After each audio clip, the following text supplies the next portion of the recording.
उभा आहे तर पार्किंग सेक्शनमध्ये असता RX-100 पाहून तर मन बिलकुल चक्कम होऊन गेलं होतं. मग त्यानंतर डायरेक्ट मी सेकंड फ्लोअरवर चाललं गेलो कारण आज चेस्ट अजून ट्रायसेप मारायचं होतं. या मित्राने लास्ट टाईम माझा जीव वाचवला होता. तर भेटूया आजच्या मिनी व्लॉगमध्ये. तर आज मी मारणार होतो चेस्ट अजून ट्रायसेप. तर आज थोडं हलकंच वेट घेतलंय कारण चेस्टला इंजुरी झाली मस्ती-मस्तीत. मग त्यानंतर फ्लॅट बेंच प्रेस घेतलाय. तर डिक्लाइन मारणार होतो. तर डिक्लाइनमध्ये तर जे रोप्सवाली जे मशीन होती ते तर पूर्ण एंगेज होती. अजून निनाद पण मारत होता. मग त्यानंतर पेगडी घेतलाय कारण म्हणजे ओव्हरऑल चेस्टला पंप जो आणायचा होता मित्रांनो.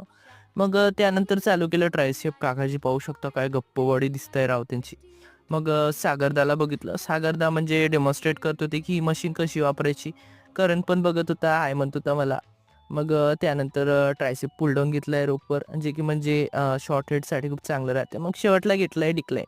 इथेच मी आपली चेस्ट अजून ट्रायसेपची एक्सरसाइज संपवली. भेटू उद्याच्या व्लॉगमध्ये. तोपर्यंत स्टे ट्यून बघा कसा फ्लेक्स करतो